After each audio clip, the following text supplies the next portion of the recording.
നീലാഞ്ജന സമാനാഭം രവിപുത്രം യമാഗ്രജം ഛായാമാർത്താണ്ഡ സംഭൂതം തം നമാമി ശനൈശ്ചരം. അങ്ങനെയുള്ള ശനൈശ്ചരം സാവധാനം സഞ്ചരിക്കുന്ന ശനീശ്വരനെ ഞാനിതാ നമസ്കരിക്കുന്നു. എന്തുകൊണ്ടാണ് ശനൈശ്ചരഃ എന്ന പേര് ശരിക്ക് വന്നത്? കാരണം ഒരു രാശിയിൽ നിന്നും മറ്റൊരു രാശിയിലേക്ക് സഞ്ചരിക്കുവാൻ 2.5 വർഷമെടുക്കുന്നു ശനി. അതുകൊണ്ടാണ് ശനൈശ്ചരഃ എന്ന് പറയുന്നത്. ഇതിന് പാഠഭേദമായി ശനീശ്വരഃ എന്നും പറയാറുണ്ട്. നീലാഞ്ജന സമാനഭം, നീല അഞ്ജനത്തിൻ്റെ സമാനമായ ശോഭയോട് കൂടിയ സൂര്യപുത്രൻ, യമൻ്റെ സഹോദരൻ, അഗ്രജൻ, ജ്യേഷ്ഠൻ, സൂര്യൻ്റെ നിഴലിൽ നിന്നും ഭൂജാതനായ അങ്ങനെയുള്ള ശനീശ്വരനെ ഞാൻ നമസ്കരിക്കുന്നു എന്നർത്ഥം. ഈ നവഗ്രഹങ്ങളിൽ ശനിക്ക് മാത്രമേ ഈശ്വരൻ എന്ന പേര് കൽപ്പിച്ചിട്ടുള്ളൂ.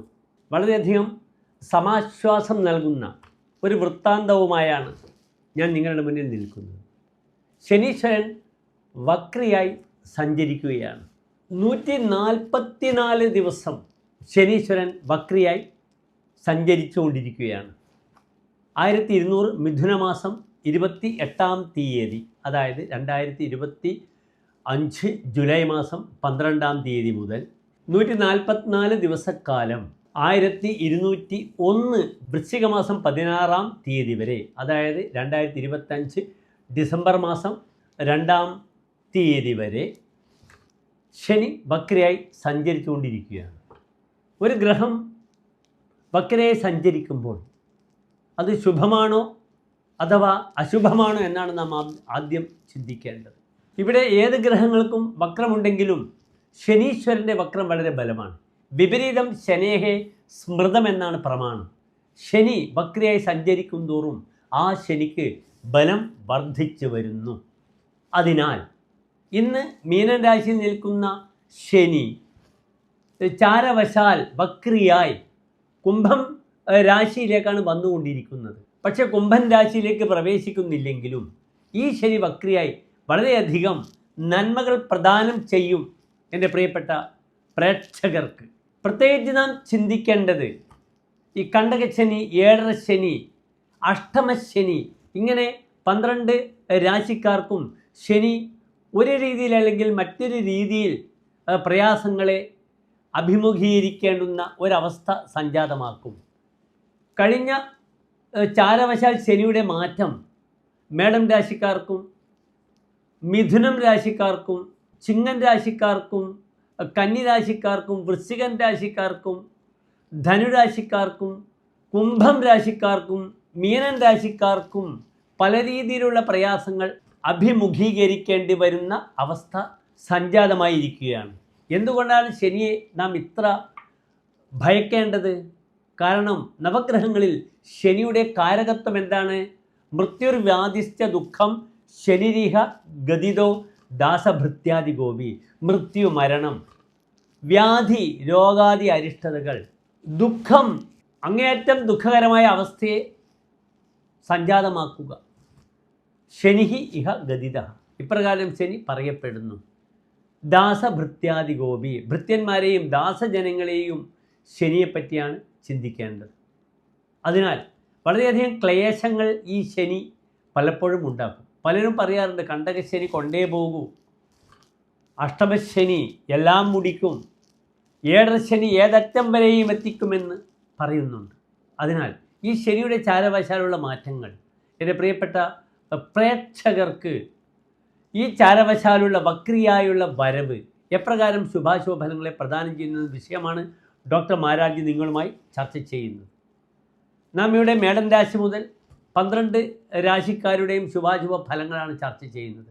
ഞാൻ ആദ്യമേ സൂചിപ്പിച്ചു, വക്രിയായ ശനി നല്ല ഫലത്തെ ചെയ്യും. അതിനാൽ പലപ്പോഴും പ്രയാസങ്ങളാൽ വീർപ്പുമുട്ടുന്ന പ്രേക്ഷകർക്ക് ഈ ശനിയുടെ 144 ദിവസത്തേക്കുള്ള 2025 ഡിസംബർ 2 വരെയുള്ള ചാരവശാലുള്ള മാറ്റം എന്തിനെ പ്രദാനം ചെയ്യുന്നു? ഒരു സുഖാവസ്ഥയെ പ്രദാനം ചെയ്യുന്നു.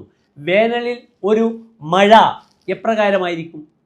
കടുത്ത വേനലിൽ ഒരു മഴ പെയ്യുമ്പോഴുണ്ടാകുന്ന അവസ്ഥ എന്തായിരിക്കും? ഊഷരതയിൽ നിന്നും ഉർവരയിലേക്കുള്ള അവസ്ഥ. ഊഷരത എന്നാൽ അങ്ങേയറ്റം വരണ്ട് കിടക്കുന്ന ഭൂമിയാണ്. അതിൽ നിന്നും ഉർവരത ഫലഭൂയിഷ്ഠമായ ഭൂമിയിലേക്കുള്ള ഒരു പ്രയാണം, ജലത്തിൻ്റെ കുത്തൊഴുക്ക് ഉണ്ടാകുമ്പോഴുള്ള ഒരവസ്ഥയെ സംജാതമാക്കും ശനീശ്വരൻ. ഇവിടെ ഓരോ രാശിക്കാരെ പറ്റി നാം ചിന്തിക്കുമ്പോഴും ഒരു കാര്യം ചിന്തിക്കണം. ശനീശ്വരൻ്റെ പ്രാർത്ഥനകൾ, അനുഷ്ഠാനങ്ങൾ നാം ചെയ്തേ മതിയാവുകയുള്ളൂ. നിർബന്ധമായും ശനീശ്വരൻ്റെ പ്രാർത്ഥന നാം ചെയ്യണം. നവഗ്രഹത്തിൽ നീലാഞ്ജന സമാനാഭം രവിപുത്രം യമാഗ്രജം ഛായാമാർത്താണ്ഡ സംഭൂതം തം നമാമി ശനൈശ്ചരം. അതാണ് ശനിയുടെ മന്ത്രം. മറ്റൊരു പ്രധാനപ്പെട്ട പ്രാർത്ഥനയാകുന്നു ഓം ശം ശനീശ്വരായ നമഃ. നിങ്ങൾക്കൊരു മൂലമന്ത്രം പോലെ വളരെ സുഗമമായി ആചരിക്കാൻ വരുന്ന മന്ത്രമാകുന്നു ഓം ശം ശനീശ്വരായ നമഃ. ചിന്മുദ്രയിൽ ഇത് ചെയ്യുക. ഈ കൈകൊണ്ട് നിങ്ങൾക്ക് എണ്ണാം. ഒരു 18 തവണ 9-18 തവണ ചൊല്ലുക. അതിൻ്റേതായ എല്ലാ അനുഭവങ്ങളും ശനീശ്വരൻ തരുന്നതാണ്. ഓം ശം, എനിക്ക് ശനീശ്വരൻ സുഖം തരട്ടെ എന്നാണ് അതിൻ്റെ അർത്ഥം. ശനിയെ കൊണ്ടാണ് ശാസ്താവ് അയ്യപ്പൻ, വേട്ടക്കരൻ, കരിയാത്തൻ, കാട്ടുമൂർത്തി, വേട്ടക്കൊരു മകൻ, പറശ്ശിനിക്കടവ് മുത്തപ്പൻ, ഹനുമാൻ സ്വാമി ഇവരെയൊക്കെ ചിന്തിക്കുന്നത്. ഇവിടെ ശനി ഹനുമാനാകുന്നു. ഹനുമാൻ വായുവേഗത്തിൽ കാര്യം നിർവഹിക്കുന്ന ദേവനാണ്. ദേവാംശമുള്ള വാനരനാണ് ഹനുമാൻ. പലപ്പോഴും ഹനുമാനെ ശിവനുമായി താരതമ്യപ്പെടുത്താറുണ്ട് പഴയകാലത്ത് പുരാണങ്ങളിൽ. ശ്രീരാമ അവതാരം ഉണ്ടാകുമ്പോൾ അദ്ദേഹം വാനരനായി, ഹനുമാനായി ശൈവാംശത്തോടുകൂടി വന്നു എന്നാണ് പറയപ്പെടുന്നത്. ഹനുമാൻ വായുവേഗത്തിൽ, വായുപുത്രനാകയാൽ വായുവേഗത്തിൽ കാര്യങ്ങൾ നിർവഹിക്കുവാൻ സമർത്ഥനാണ്. അതിനാൽ ഹനുമാനെ പ്രാർത്ഥിക്കുന്നത് വളരെയധികം ഗുണകരമാണ്. ഓം ഹം ഹനുമതേ നമഃ. ഇതാകുന്നു ഹനുമൽ പ്രാർത്ഥന. ഓം ഹം ഹനുമതേ നമഃ. അപ്രകാരം തന്നെ ഹനുമാൻ ക്ഷേത്രത്തിൽ നിങ്ങൾ പോയി വഴിപാടുകൾ ചെയ്യുമ്പോൾ, അവിടെ അവൽ നിവേദ്യം ചെയ്യുമ്പോൾ, അവിടെ ഗദ ഒപ്പിക്കുമ്പോൾ, അവിടെ പ്രധാനമായും ശ്രീരാമസ്വാമിയോ വിഷ്ണു ഭഗവാനോ പ്രധാന ദേവതയായി ഉണ്ടാകും. ഏത് ഹനുമാൻ ക്ഷേത്രത്തിലും പ്രധാനമായി ശ്രീരാമൻ അല്ലെങ്കിൽ വിഷ്ണു ഉപദേവനല്ല, ഉപദേവത ഹനുമാനാണ് പ്രധാന ദേവതയായി ഉണ്ടാകും. നിങ്ങൾ ഏത് ഹനുമാൻ ക്ഷേത്രം പേര് ഹനുമാനാണെങ്കിലും പ്രധാന ദേവത വിഷ്ണു അല്ലെങ്കിൽ ശ്രീരാമസ്വാമി ആയിരിക്കും. അതിനാൽ അവിടെ പാൽപ്പായസം, സഹസ്രനാമ പുഷ്പാഞ്ജലി, തുളസിമാല വഴിപാടായി ചെയ്യുക.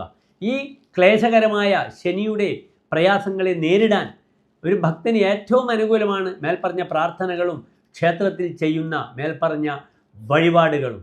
എല്ലാ പ്രിയപ്പെട്ട പ്രേക്ഷകർക്കും മേടം മുതൽ മീനം വരെയുള്ള 12 രാശിക്കാർക്കും എപ്രകാരമാണ് ഈ വക്രിയായ ശനി തനിക്ക് അനുകൂലമായി വരുന്നതെന്ന് ചിന്തിക്കാം.